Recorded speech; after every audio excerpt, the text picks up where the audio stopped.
Buenas a todos y bienvenidos a otra entrevista del blog corporativo de Norvento Energía basado en cómo la electrónica de potencia puede solucionar muchos problemas del sector energético actual y hacer avanzar hacia un futuro energético sostenible. Mi nombre es Edel Díaz, ingeniero industrial y doctorado en sistemas electrónicos avanzados y sistemas inteligentes, y actualmente tengo la suerte de formar parte del equipo de I+D de Norvento Tecnología, centrado en el desarrollo de equipos multimegavatio. Este mes hablaremos de cómo el hidrógeno emerge como un vector clave para almacenar energía renovable y descarbonizar sectores de difícil electrificación, ¿no? Veremos su verdadero potencial, cómo se puede combinar con otros sistemas de almacenamiento y, por supuesto, qué papel juega la electrónica de potencia en esta evolución o revolución.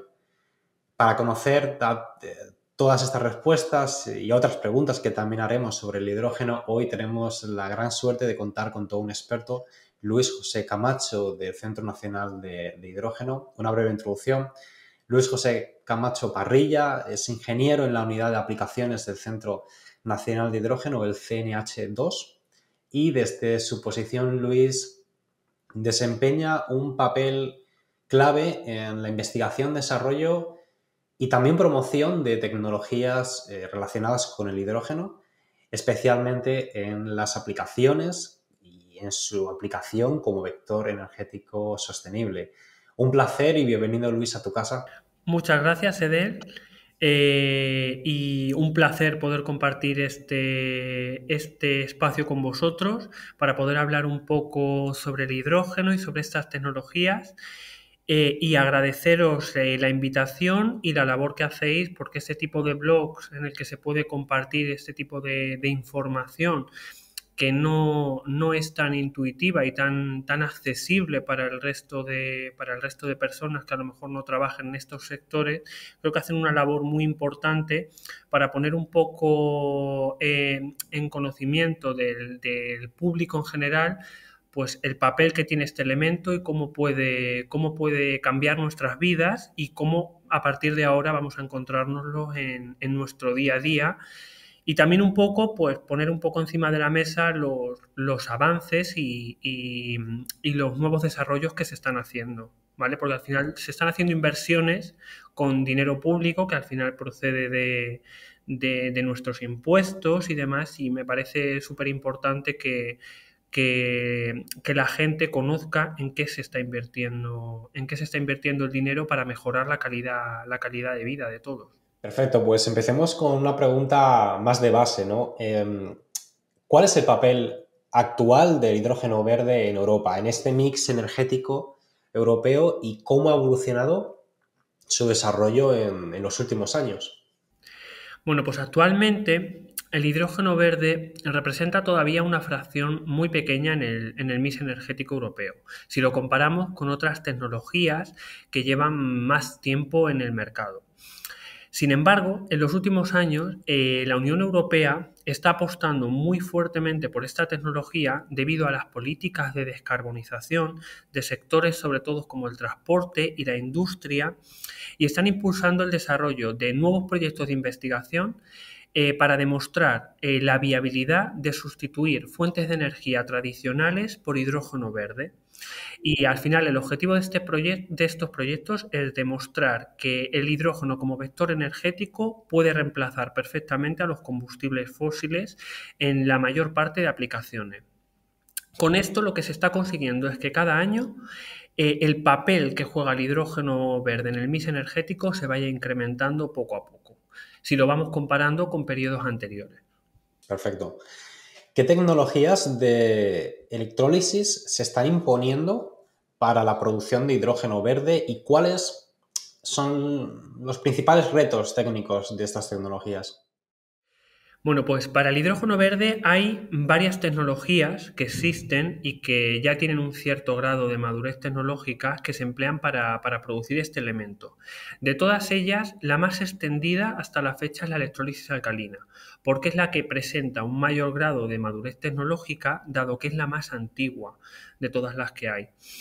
Sin embargo, ahora en los últimos años está ganando mucha fuerza la electrólisis PEM, y está empezando a jugar un papel muy relevante, solo que quedan por solventar algunos desafíos técnicos para que pueda competir al mismo nivel que la electrólisis alcalina. Al final estamos comparando una tecnología que lleva cientos de años, que está más que probada, más que verificada y que se sabe cómo trabajar y cómo diseñar los sistemas de producción mediante esta tecnología, frente a otra que hasta hace unos años estaba a escala de laboratorio.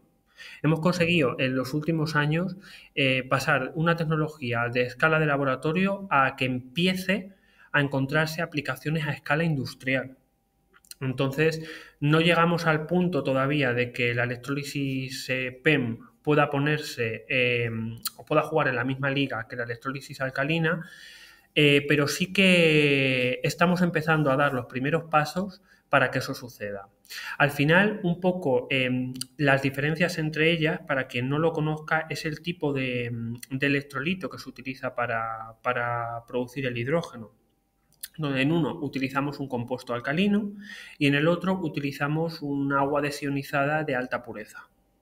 Entonces, al final, lo que se busca con utilizar la electrólisis PEM es porque necesita sistemas no más sencillos, pero sí probablemente más seguros. Porque al final en la electrólisis alcalina tenemos un compuesto que lleva agua desionizada y un elemento alcalino, que puede ser es un elemento que al final es un compuesto químico, que hay que trabajar con más precaución y que puede generar problemas y puede dar lugar, en caso de fugas, hay que saber manipularlo bien, porque si no puede dar lugar pues eso, a problemas para la gente que opere con ellos, mientras que en la electrólisis PEM, por ejemplo, es simplemente agua desionizada. Entonces, al final, pues es un sistema mucho más sencillo y más seguro para manipular y para trabajar con él. En cuanto a los principales retos técnicos, pues bueno, principalmente yo destacaría tres, que son la escalabilidad a niveles industriales, el incremento de las eficiencias del proceso y sobre todo la reducción de los costes de producción. Al final, el factor que rige el mercado es el coste. Entonces, se necesita abaratar los costes de producción del hidrógeno para que resulte rentable hacer el reemplazo de un combustible fósil por este tipo de tecnología. Totalmente de acuerdo. ¿Qué ventajas técnicas y operativas tendríamos, ¿no?, al querer hibridar el hidrógeno con almacenamiento eléctrico o térmico o químico, ¿no? ¿Qué ventajas tendríamos? Bueno, pues en general la hibridación del hidrógeno es lo que mayor potencial le da. Y en este caso, como bien has comentado, si tenemos varios tipos de almacenamiento que podrían utilizarse para hibridarlos junto con el hidrógeno. Al final, el hidrógeno es un vector energético que podemos utilizar para obtener energía de distintas formas.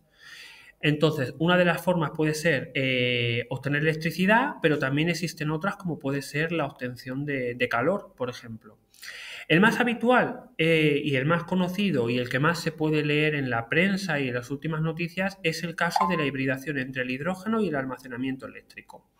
Porque podemos utilizar el hidrógeno para almacenar el excedente de energía que se produzca en los picos de generación de las renovables, como podría ser la solar o la fotovoltaica, utilizar un electrolizador para producir hidrógeno y ese hidrógeno almacenarlo para poder emplearlo para volver a generar electricidad en una pila de combustible en aquellos momentos en los que la generación renovable sea insuficiente o bien en momentos donde tengamos picos de máxima demanda que no se puedan cubrir con con las fuentes de energía renovable como pueda ser la solar o la fotovoltaica. Entonces, en este caso, el hidrógeno juega un papel fundamental porque sirve para cubrir uno de los grandes problemas que presentaban las renovables, que es cómo almacenas los excedentes. Entonces, en este punto es donde ahora mismo encaja perfectamente y es el ejemplo que más fácil se puede entender y encontrar, porque es la aplicación más extendida hasta la fecha. Sin embargo, hay otros casos referentes a otro tipo de almacenamiento, como puede ser, por ejemplo, el almacenamiento térmico. Hay ciertas industrias, sobre todo la metalúrgica, en las que el hidrógeno se puede utilizar para obtener calor. No es tan conocido como el caso de almacenamientos eléctricos, que al final es un caso más general. El caso de la metalurgia lo conoce más la gente que trabaja un poco en el sector, pero lo que se puede hacer con el hidrógeno es quemarlo y obtener calor. Y ese calor se puede almacenar para utilizarlo en otros procesos o directamente se puede emplear también para obtener electricidad. Y luego, referente al último tipo de almacenamiento que mencionabas, el almacenamiento químico, pues en este caso uno de los ejemplos en los que, de este tipo de almacenamiento en los que puede destacar el hidrógeno es la generación de amoníaco verde, que es una opción muy viable para almacenar hidrógeno, utilizando el hidrógeno para producir amoníaco verde. Y en este caso, si comparamos el almacenamiento de hidrógeno puro, sería más fácil de transportar y de almacenar y además lo podemos reconvertir en cualquier lugar en el que se requiera su utilización. Entonces, al final, si producimos amoníaco, el amoníaco es mucho más sencillo de manipular que un hidrógeno de alta pureza. Entonces, te da esa flexibilidad de decir, vale, pues utilizamos el hidrógeno para pasarlo a amoníaco y luego, al igual que hacemos con la electricidad, revertimos el proceso y volvemos a obtener ese hidrógeno. Sería utilizarlo como un vector intermedio simplemente para almacenarlo o para incluso a nivel de transporte. Sería mucho más sencillo. En este caso sería pues eso, como una etapa intermedia, digamos. Al igual que pasa con el caso del almacenamiento eléctrico, que en este caso utilizamos electricidad para producir hidrógeno para luego recuperar esa electricidad. Pues con el amoníaco sería un ejemplo parecido. ¿Qué importancia tiene el almacenamiento en la viabilidad de los sistemas basados en hidrógeno, especialmente en términos de gestión y flexibilidad? Como he dicho, el almacenamiento en este caso juega un papel clave para que las tecnologías de hidrógeno se desarrollen y se expandan, ya que nos permite controlar la utilización de este elemento en función de la demanda y a la vez ofrece a las industrias la flexibilidad que requieren para adaptarse a las variaciones que tengan en su consumo energético debidas a su actividad productiva. En este caso, lo que se consigue con el hidrógeno es aprovechar periodos de máxima producción de energía mediante otras tecnologías para producir este elemento y almacenarlo, y en momentos donde se necesite porque haya una demanda excesiva que no se pueda cubrir solo con las renovables, hacer uso del hidrógeno para dar cobertura a las necesidades que tenga la industria en ese momento. Hay un ejemplo, este ejemplo más claro en el que combinamos el hidrógeno con fuentes renovables. El problema que tienen este tipo de energías como la solar o la fotovoltaica es la intermitencia, que al final hay periodos en los que hay mucha generación, pero hay otros periodos, como por ejemplo durante la noche, en el que la solar, por ejemplo, o la fotovoltaica no funcionaría. Entonces, en ese caso, ¿cómo garantizas un suministro continuo de energía para que una planta, para que una vivienda, un edificio o un hospital funcione? Pues la manera de hacerlo es utilizar el hidrógeno como almacenamiento. Entonces, aprovechamos los periodos en los que tenemos generación para producir hidrógeno, almacenamos ese hidrógeno y cuando luego no podemos tener esa generación, y en este caso sería por cuestiones climáticas, pues podemos dar cobertura utilizando el hidrógeno. De esa forma conseguiríamos resolver este problema de intermitencia que presentan las fuentes de energía renovable porque absorbemos esa intermitencia y esas fluctuaciones que se puedan generar utilizando el almacenamiento en forma de hidrógeno. ¿Qué papel desempeña la electrónica de potencia en estos sistemas de producción, ¿no? Conversión y gestión del hidrógeno verde? ¿Y qué avances crees o consideras que habría que destacar?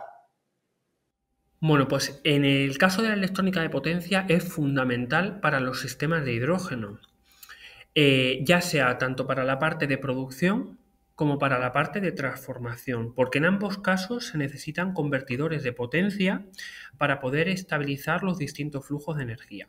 En el caso de los sistemas de producción, que serían los electrolizadores, necesitamos garantizar que el suministro de energía al electrolizador sea continuo y estable, para que funcionen de forma adecuada y para poder evitar su degradación y podamos mejorar su eficiencia. Entonces, para ello utilizamos convertidores que permitan estabilizar y adaptar ese suministro de energía para poder regularlo también a las necesidades del electrolizador. Al final, los electrolizadores, al igual que las pilas de combustible, tienen que alcanzar su punto nominal de operación. Entonces, hasta que ese punto nominal de operación se alcanza, es necesario regular la energía que se suministra, en este caso al electrolizador, hasta que vamos alcanzando el punto nominal de operación. Una vez alcanzado el punto nominal de operación, ya serían unas condiciones estacionarias, ¿vale? Entonces, aquí la electrónica de potencia es lo que te permite hacer esa regulación energética para que el electrolizador funcione correctamente y en base a sus requerimientos de funcionamiento. En lo que respecta a los sistemas de transformación, que serían las pilas de combustible, sucede algo similar, solo que en este caso lo que tenemos que regular es la energía que suministra la pila de combustible. Es decir, aquí al final a la pila de combustible introducimos hidrógeno e introducimos aire y al final tenemos electricidad. Pero esa regulación de electricidad tenemos que hacerla a través de un convertidor de potencia para evitar degradar la pila si la carga conectada a la pila de combustible es demasiado alta. Entonces, lo que se hace es utilizar convertidores de potencia de corriente continua para, por un lado, estabilizar la tensión que suministra la pila y, por otro lado, poder controlar la corriente máxima que la pila entrega. De forma que si la pila, por ejemplo, no ha alcanzado su punto nominal de funcionamiento, se utilizaría algún sistema auxiliar en combinación con la pila de combustible, como podría ser, por ejemplo, una batería, para dar cobertura a las necesidades de carga que tengamos, y una vez la pila alcance su punto nominal, la pila podría cubrir perfectamente toda la demanda de energía que tengamos. Y ahí ese papel de regulación de energía lo juegan los convertidores de potencia. Entonces es fundamental el rol que tienen estos convertidores en los sistemas de hidrógeno. Y en cuanto a los avances, que destacaría, al final la electrónica de potencia nos permite realizar, mediante el control de estos flujos de energía, sistemas inteligentes, que en este caso, por ejemplo, una aplicación podría ser una microred o sistemas que integran distintas fuentes de energía. Lo que podemos hacer a través de la electrónica de potencia es, de forma inteligente, decidir autónomamente qué equipos de la microred, por ejemplo, podrían funcionar en cada momento, en base a algoritmos de control y optimización que busquen maximizar la eficiencia de los equipos y reducir los costes. Entonces, al final nos permite poder regular las distintas fuentes de energía que tengamos en una instalación. Y todo eso se hace gracias a la electrónica de potencia. Y para ello, los convertidores de potencia están avanzando mucho en los últimos años, tratando sobre todo de potenciar la reducción del tamaño y la eficiencia, ¿vale? Y para ello, en los últimos años se están utilizando lo que denominan semiconductores de banda ancha, que operan en lo que llaman la denominada banda prohibida, que es como a alta frecuencia, y también la integración de sistemas de IoT y de lo que ahora mismo tenemos todos en mente, que es la inteligencia artificial, para realizar estos sistemas de gestión inteligentes de la energía. Perfecto. Has comentado el tema de los convertidores. ¿Cómo están evolucionando los convertidores y algoritmos de control para optimizar este tipo de sistemas de hidrógeno y almacenamiento?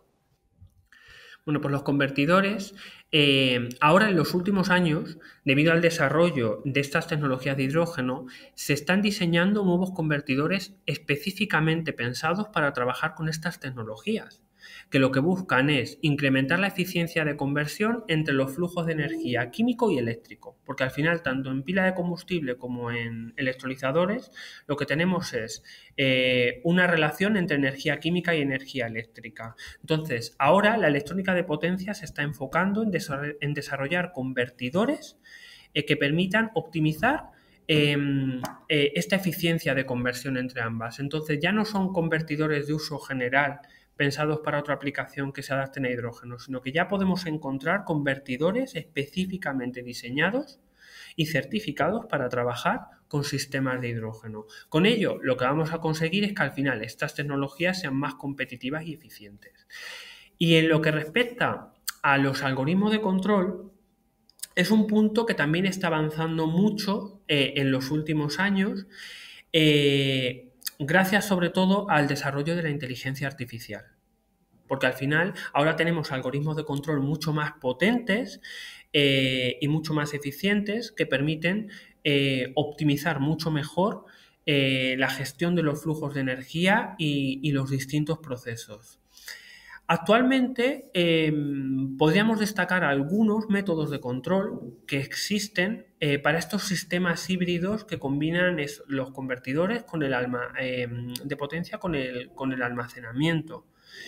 Y entre ellos pues podríamos destacar el control basado en reglas, algoritmos de optimización estocástica y dinámica, también existen modelos de control predictivos y sobre todo, los que más destacaría son los sistemas de algoritmo de aprendizaje automático e inteligencia artificial y algoritmos de control multiobjetivo, que son los que ahora están cogiendo más fuerza en los últimos años porque son los más complejos, pero son los que mejores resultados te permiten, porque consideran muchísimas variables dentro del algoritmo, muchísimos escenarios para conseguir los mejores resultados. Y eso se consigue gracias sobre todo al desarrollo de la inteligencia artificial. Y sí, en los últimos años son los que mayores ventajas proporcionan.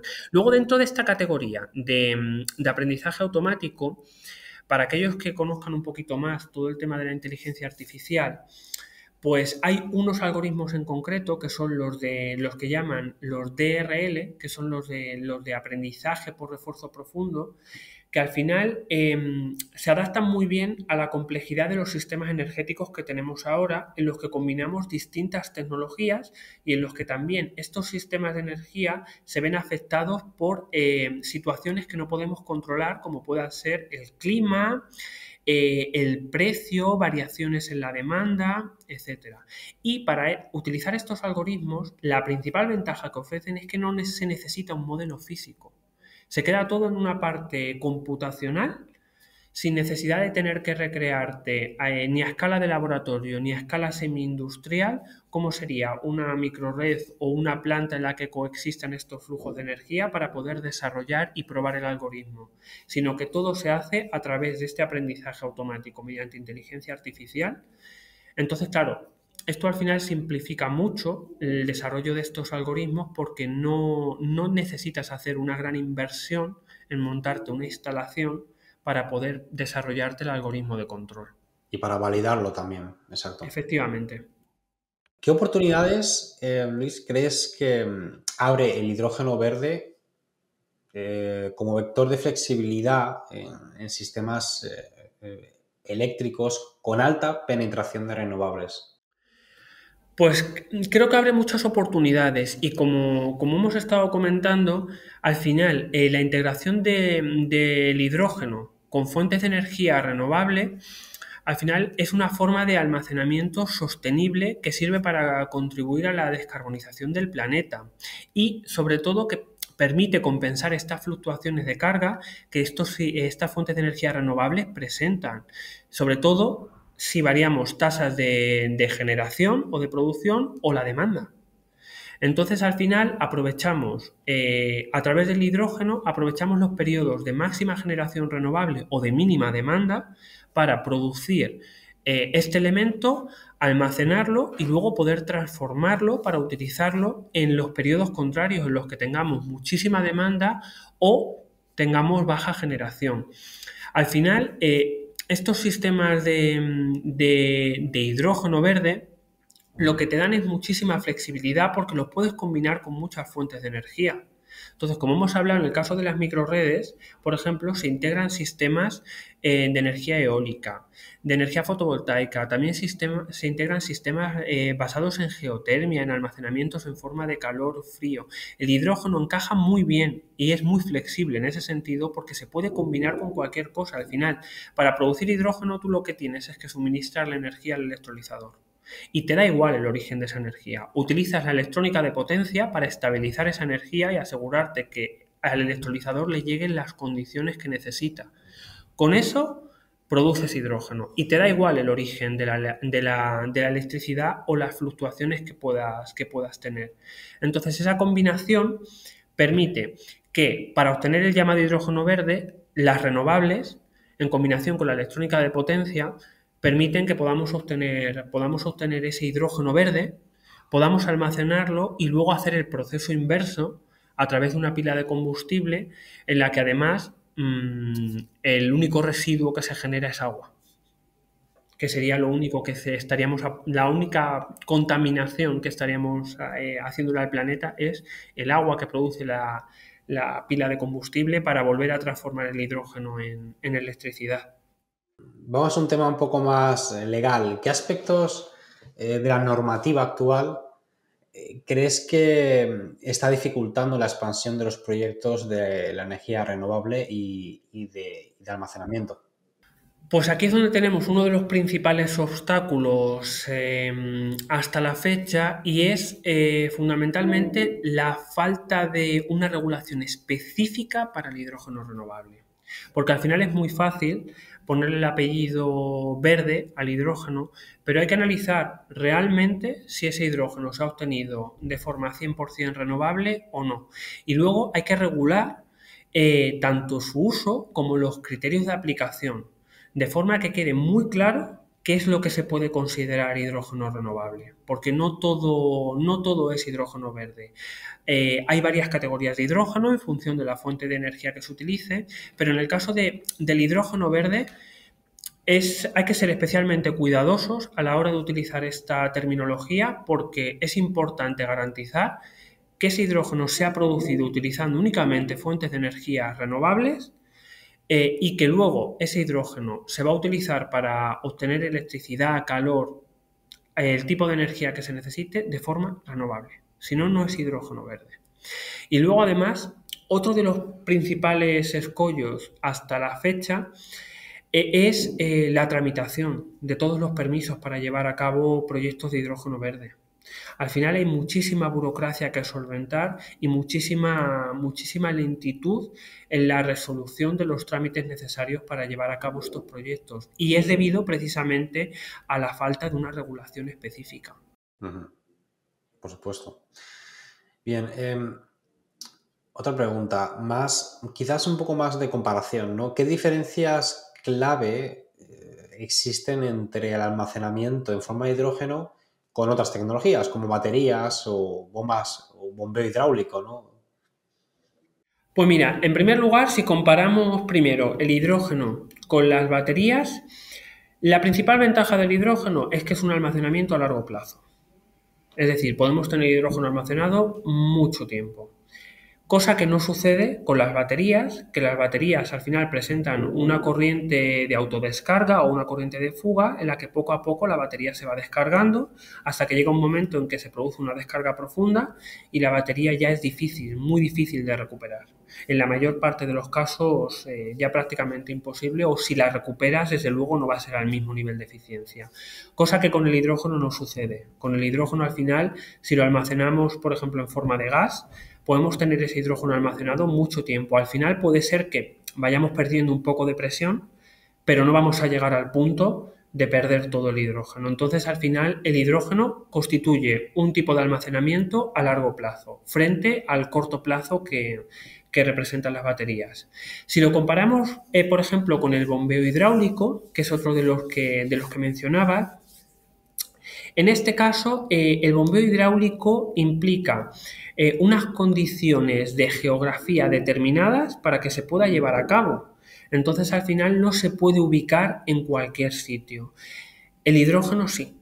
El almacenamiento en forma de hidrógeno lo podemos cubrir en distintos sectores que van desde el transporte hasta sectores industriales. ¿De acuerdo? Pero el bombeo hidráulico no. El bombeo hidráulico, tú no puedes tener no vas a tener un bombeo hidráulico, por ejemplo, en mitad de una ciudad. Un bombeo hidráulico necesita unas condiciones geográficas suficientes como para que se pueda llevar a cabo el proceso. En este caso, la producción de hidrógeno y el almacenamiento necesita una zona donde se pueda hacer, pero que al final, si ponemos, por ejemplo, el caso de una hidrogenera, que sería el equivalente a lo que supone una gasolinera, tú una hidrogenera perfectamente la puedes encontrar en el centro de una ciudad perfectamente. De hecho, nosotros, por ejemplo, aquí en el Centro Nacional del Hidrógeno tenemos nuestra hidrogenera y estamos a 5 minutos del centro de la ciudad. O sea, para que os hagáis una idea, entonces, al final, nosotros tenemos aquí toda la instalación para producir el hidrógeno y almacenarlo en nuestra hidrogenera. Y eso está a unos minutos del centro de la ciudad. Mientras que, por ejemplo, para ese bombeo hidráulico eso no se podría conseguir. Tienes que tener unas condiciones que no dependen de ti, dependen de la geografía del paisaje. Y luego, por otro lado, en cuanto a otra diferencia clave que veo, podría ser la forma en la que se libera la energía, por decirlo de alguna forma. Entonces, las baterías y el bombeo hidráulico solo te sirven para producir electricidad. Mientras que el hidrógeno, como ya hemos comentado, te sirve para producir electricidad, pero también te sirve para producir calor. Pues, como hemos mencionado en el caso de la industria metalúrgica. Entonces, al final, te da un poquito más de flexibilidad que el caso de baterías o de bombeo hidráulico. Perfecto. Has comentado también un tema de las microredes, ¿no? ¿Qué papel puede jugar el hidrógeno en microredes industriales o insulares o quizás en aplicaciones off-grid? Aquí el hidrógeno tiene muchísimo potencial, precisamente por lo que hemos comentado antes. Al final, en una microred integramos distintos flujos de energía. Y el hidrógeno, al ser un vector energético tan flexible, nos permite combinarlo con cualquiera de ellos, de forma que esa intermitencia que se pueda producir con otras fuentes de energía la podemos cubrir y absorber con el hidrógeno para garantizar un suministro continuo de energía sin que haya fluctuaciones. Y en el caso de aplicaciones off-grid, donde no tengamos posibilidad de acceso a la red eléctrica como soporte, que es lo que sí suelen hacer, por ejemplo, otro tipo de microredes industriales y demás, al final integras la red eléctrica y aparte le añades otras fuentes de energía, pero siempre tienes la red eléctrica de soporte. En aplicaciones off-grid, donde no tengamos la red eléctrica de soporte, al final el hidrógeno, si lo integras con una fuente de energía renovable como puede ser la fotovoltaica, tú tienes un sistema totalmente independiente de la red eléctrica, porque tú puedes producir hidrógeno con la fotovoltaica y un electrolizador, almacenarlo y luego utilizar la pila de combustible para reconvertir ese hidrógeno en electricidad. Entonces, puedes combinar la energía fotovoltaica o la eólica de una microred que esté en una situación off-grid. tú puedes utilizar esas dos fuentes de energía para dar cobertura mientras tengas suficiente generación, y cuando no tengas suficiente generación, el hidrógeno que tengas almacenado lo utilizas para generar esa electricidad, y en ningún momento necesitas intervención de la red eléctrica. Entonces aquí es uno de las aplicaciones más importantes y con más potencial del hidrógeno, precisamente por eso, porque no dependes necesariamente de la red eléctrica, porque precisamente la intermitencia que te pueda generar un sistema fotovoltaico eólico la absorbes con el hidrógeno. De hecho, también ha habido proyectos en los últimos años fuera de ese tipo de microredes industriales, como son la creación de grupos electrógenos basados en pila de combustible. Por ejemplo, que al final utilizan un almacenamiento de hidrógeno que podría ser un bloque de botellas que tú puedas instalar en cualquier sitio, y ese bloque de botellas con un grupo electrógeno de pila de combustible lo utilizas para generar electricidad. Y al final, pues lo único que tendrías que reponer es el bloque de botellas de hidrógeno para que el generador tenga electricidad. Entonces, por ejemplo, para aplicaciones como podría ser algún festival o algún evento, sería una aplicación potencial del hidrógeno. Podrías llevar un generador de este tipo con unas botellas de almacenamiento y utilizarlo para generar la electricidad necesaria, con las ventajas que ello implica, porque al final estarías sustituyendo un generador diésel, que es lo que utilizarías en una aplicación donde no puedas estar conectado a la red eléctrica, como también, por ejemplo, hacen en las obras o en festivales donde no hay posibilidad de conectarse. Lo reemplazarías por un generador de pila de combustible que, además de que no contamina, reduce muchísimo las emisiones de ruido y toda la contaminación acústica que se podría generar. Entonces, es otro ejemplo en el que el hidrógeno puede tener un papel fundamental, porque es una aplicación off-grid que no depende de la red eléctrica. Perfecto. ¿Y qué pasa con los usos industriales? Es decir, ¿cómo los valoras el potencial de hidrógeno como una solución de almacenamiento en la industria, en la movilidad pesada, ¿no? Y sobre todo también en la inyección de redes de gas? Bueno, pues a nivel industrial, el hidrógeno se utiliza en muchos procesos como materia prima. Entonces, al final, la producción de este hidrógeno y su almacenamiento a gran escala es algo de utilidad para la industria, porque se puede utilizar tanto como materia prima para producir otros compuestos, como combustible en algunos procesos industriales, como hemos mencionado el caso, por ejemplo, de la metalúrgica. Y al final, hablando de las ventajas que supone el almacenamiento en forma de hidrógeno, es un almacenamiento a largo plazo, cosa que a la industria le interesa, porque al final no es una cosa que puedes tener almacenada mucho tiempo para luego poder utilizarlo. Entonces, al final cumple los requisitos que necesita la industria para integrarlo.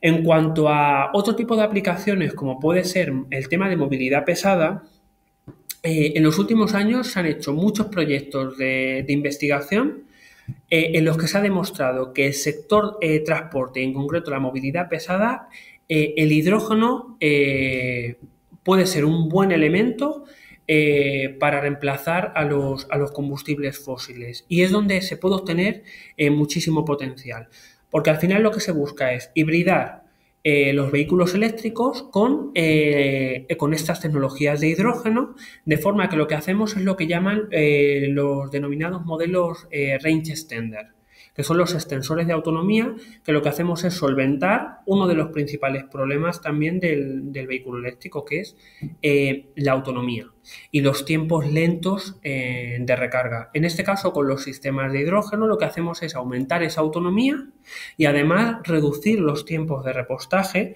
que tendrían estos vehículos de transporte pesado, porque al final tú solo tendrías que repostar hidrógeno y ya la pila de combustible se encargará de recargar tus baterías y de hacer que el vehículo funcione. Entonces, al final es una aplicación con muchísimo potencial, porque sobre todo sector de transporte pesado, hay ya varios ejemplos como camiones, autobuses, incluso trenes, que nosotros en el CNH2 hemos participado en un proyecto, en el proyecto CCH2Rail, basado en la integración del hidrógeno en un tren eléctrico para que funcione en tramos en tramos de vías que no están electrificados, donde no es posible conectarse a la catenaria. Y con estos proyectos se ha demostrado que el hidrógeno en este punto es viable y muy adecuado para reemplazar los combustibles fósiles, porque se reducen mucho los tiempos de repostaje y porque además aumentamos toda la autonomía que pueda tener un vehículo eléctrico.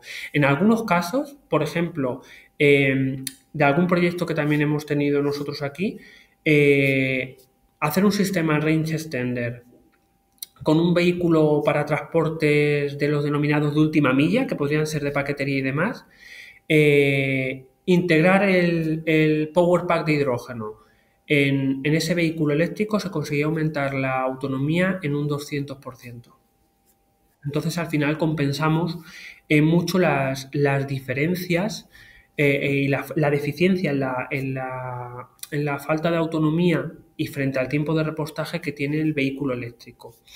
Y finalmente, el último caso que mencionabas, que es la inyección en redes de gas, ahora mismo es algo que se está desarrollando y que es el punto que va un poquito más despacio, porque al final no tenemos la infraestructura preparada para inyectar todo el hidrógeno que necesitaríamos, por cuestiones de materiales y por los equipos. Hasta la fecha, creo que el porcentaje de inyección de hidrógeno en redes de gas está por debajo del 20%. El principal desafío que se tiene en este sector para poder conseguir que el hidrógeno se expanda y que adquiera mayor potencial es incrementar este porcentaje de mezcla, entre otras cosas, porque al final conseguiríamos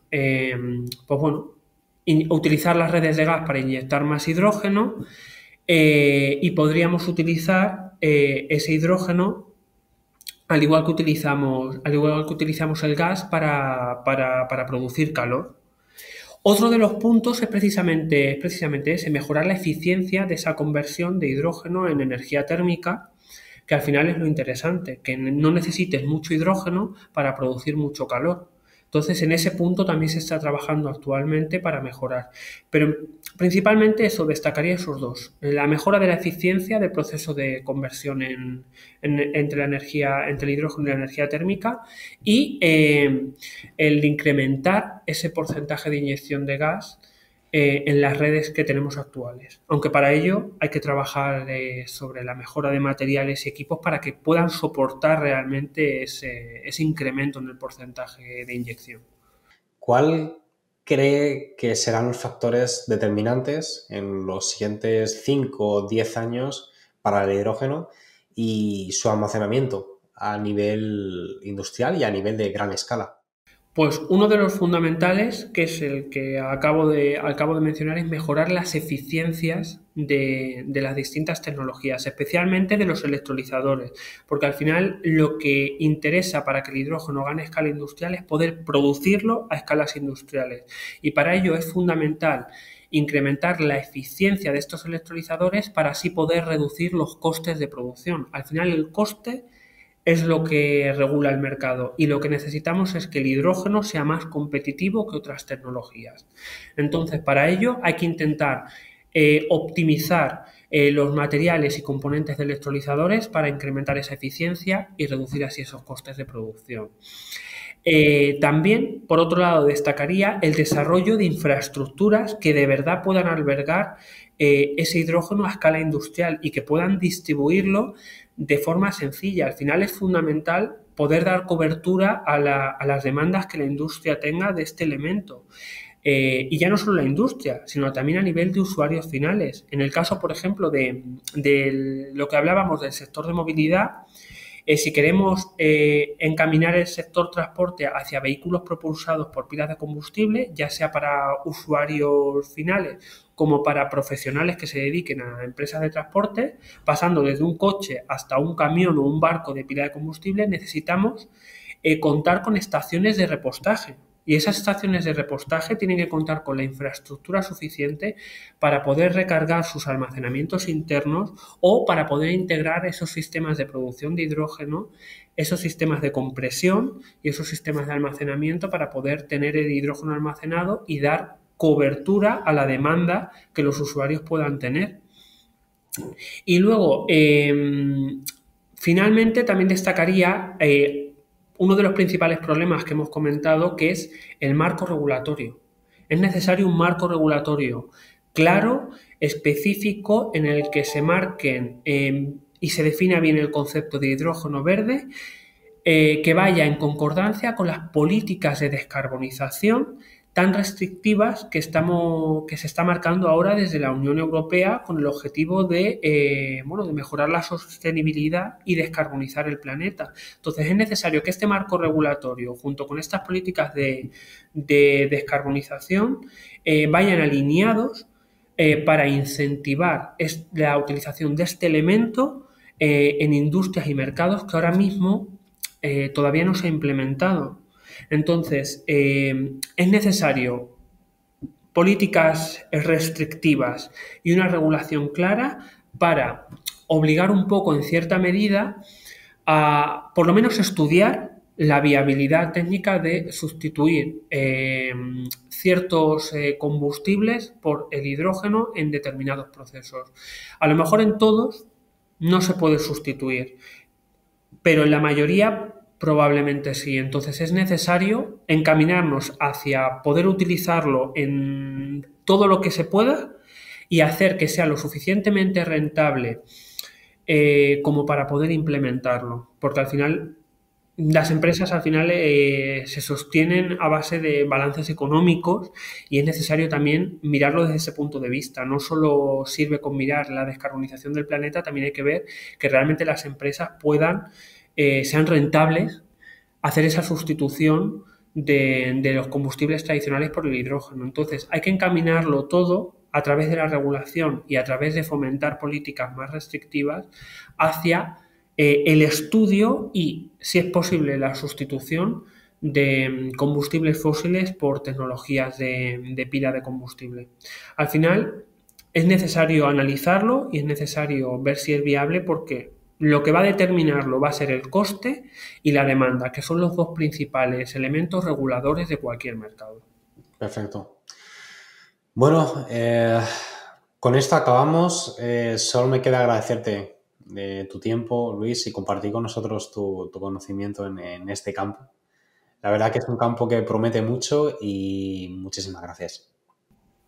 Agradeceros a vosotros la oportunidad de haber compartido este rato con vosotros y de darme la oportunidad de poder contar todo esto y poner todo esto encima de la mesa para, como os he dicho antes, distintos públicos a través de vuestro blog, y daros las gracias por vuestro tiempo, por la entrevista y por poder compartir este rato con vosotros.